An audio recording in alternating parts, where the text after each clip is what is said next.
Empresas que estão conseguindo atravessar a crise econômica sem prejuízos usam de muita criatividade. E boa parte desse sucesso se deve ao empenho dos empregados. Por isso, nada mais justo do que dividir o lucro com eles, não é mesmo? Estamos falando aqui da PLR, Participação nos Lucros e Resultados. E quem vai contar tudo pra gente, se houve novidades com a pandemia, é o advogado Rafael Lara Martins. Seja bem-vindo à Hora Extra, Rafael. Obrigado, sempre uma satisfação muito grande estar por aqui. Que bom. Rafael, o que é a participação nos lucros e resultados?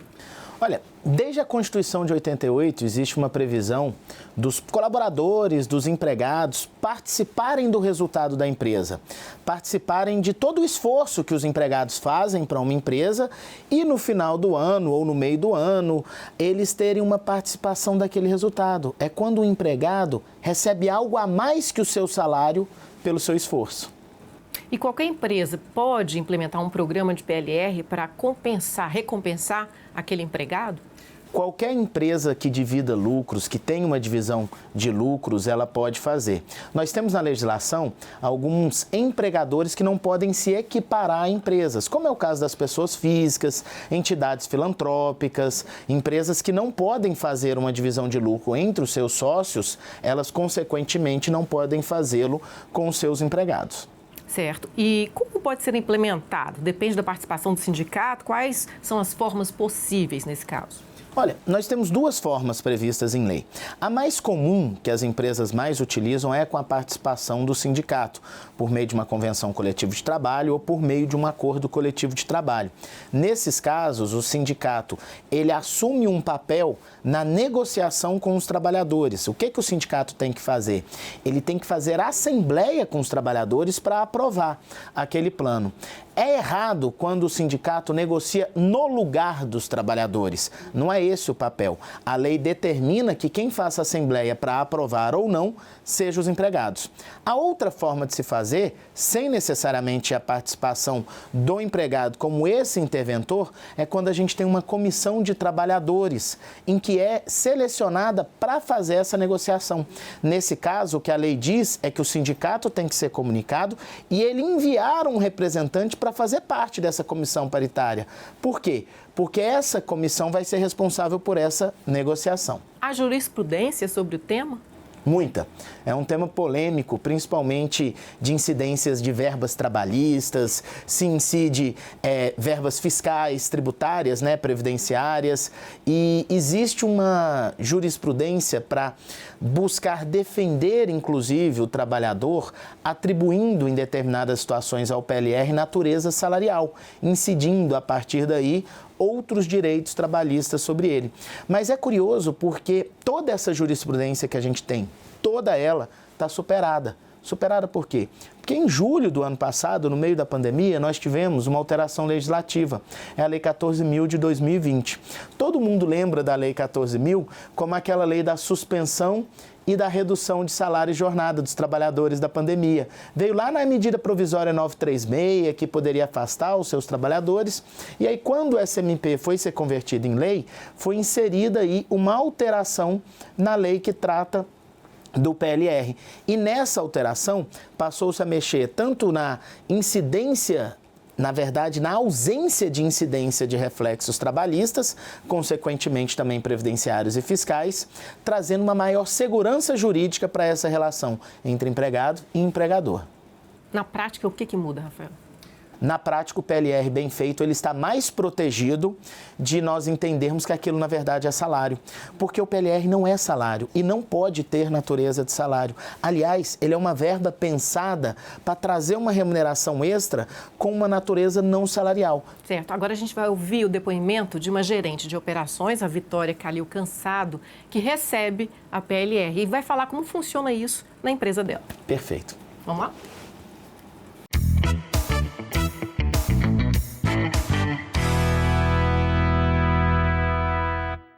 Para aderir ao modelo de PLR, é importante que a equipe esteja muito alinhada com a cultura e a estratégia do negócio.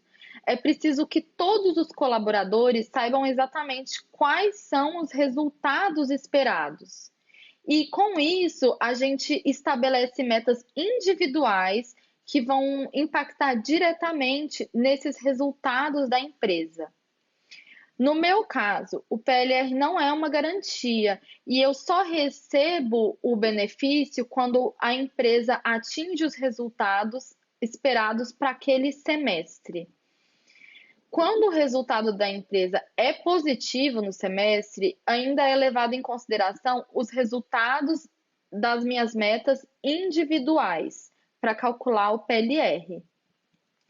Dessa forma, a empresa consegue calibrar a participação de cada um dos colaboradores no resultado geral apurado e pagar um benefício de acordo com esse esforço ou com o impacto que cada colaborador gerou no resultado. Pelo que ela está dizendo, então, depende a quantidade, o valor, né? Depende de cada empregado, da função, é isso mesmo? Olha, exatamente, ela deu um exemplo muito interessante de PLR, onde você mistura vinculação com o resultado da companhia e metas individuais. Isso é plenamente possível. E cada caso é um caso, cada negócio é um negócio, cada empresa é uma realidade diferente. E a grande magia do PLR, o que é legal, é que você pode focar em determinadas situações que são relevantes para a empresa. Por exemplo, uma empresa que tem um grande problema de absenteísmo, ela pode vincular, além das metas individuais, além do resultado da empresa, de ela alcançar um faturamento ou lucratividade esperada, ela pode colocar, por exemplo, algum critério de redução de absenteísmo, ou percentual de absenteísmo máximo na empresa para garantir um pagamento PLR ou reduzir o pagamento da PLR. Mas aí agora, de repente, um pequeno empresário, um médio empresário pode estar assistindo a gente falando, poxa, isso é muito complexo, né? Como é que eu vou fazer toda essa medição, ainda ter que negociar com o sindicato? Estou achando muito difícil, isso não é para mim. Nós temos também, muito parecido com a PLR, a situação de criação de prêmios. E que é mais comum as pequenas e médias empresas criarem prêmios, criarem campanhas. E esses prêmios podem ser estabelecidos sem a negociação com o sindicato. É claro que negociar com o sindicato é sempre mais interessante em razão da segurança jurídica.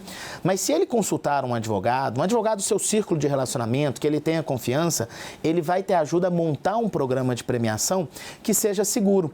E aí ele pode, por exemplo, criar campanhas de aquecimento comercial, criar campanhas específicas de alcançar objetivos administrativos internos, campanhas diferentes para cada setor da empresa, com valores e resultados diferentes para cada setor da empresa e que, inclusive, entre os empregados pode ter números e resultados diferentes de acordo com as metas individuais, tanto na premiação quanto na PLR. Excelente. Ok, Rafael, nós vamos agora para um rápido intervalo. Hoje estamos conversando com o advogado Rafael Lara Martins sobre a participação nos lucros e resultados e seus benefícios, né? Tanto para a empresa quanto para o trabalhador. Não saia daí, voltamos já.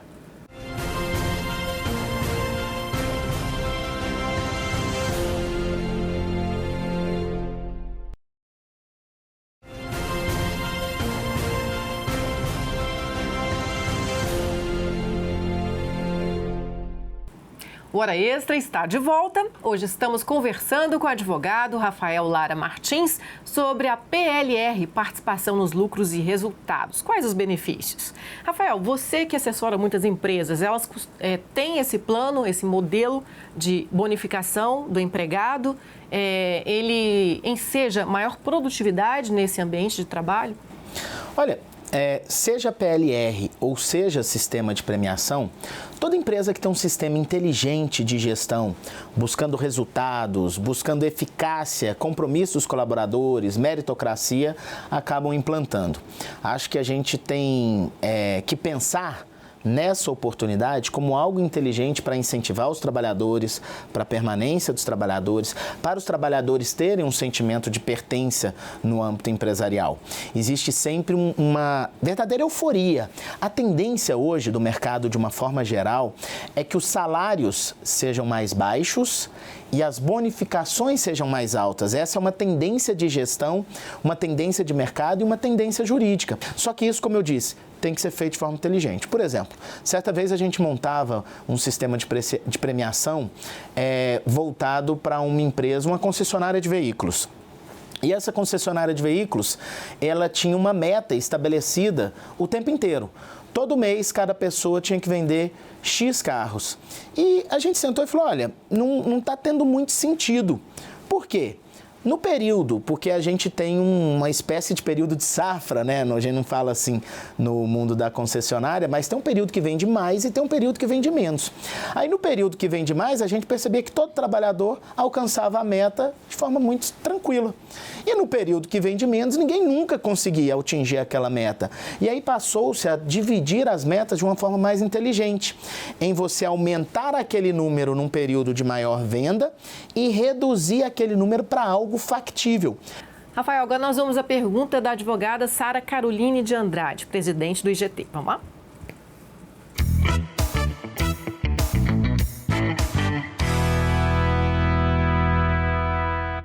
Olá, Rafael, tudo bem? O trabalhador brasileiro passa o ano inteiro esperando o mês de dezembro chegar para, enfim, receber o 13º salário. No caso da PLR, existe alguma periodicidade para esse pagamento? E ainda, há alguma previsão legal nesse sentido? Doutora Sara é uma advogada brilhante. Muito obrigado pela pergunta. Olha só, mais uma vez aquela lei que eu falei de julho de 2020, a Lei 14.020, ela também traz novidades sobre isso. O PLR, nos termos da legislação atual, ele pode ser pago em até 2 vezes por ano, mas não num período de inferioridade de 90 dias. Então, não posso ter 2 PLRs com um período menor que 90 dias. Então, aquela sensação, aquela ideia antiga de que o PLR vai acontecer uma vez no ano, ele é esperado igual o 13º salário, como você falou, isso é coisa do passado. Aliás, é até interessante que ele seja estabelecido de forma diferente. Então, veja, em dezembro, o trabalhador ali já tem uma remuneração extra, o 13º salário. Por que não criar uma outra remuneração de PLR ou premiação ali em agosto, um outro pagamento de PLR ou premiação ali por volta de março, abril, e aí você passa a ter eventos diferentes no ano, dentro daquele conceito que eu falei, salários mais baixos, bonificações maiores. Certo. Vamos ouvir de novo a Vitória Calil Cansado, que agora ela vai falar do impacto positivo no ambiente de trabalho da PLR e o uso que ela faz desse dinheiro extra que ela recebe, né? Vamos lá.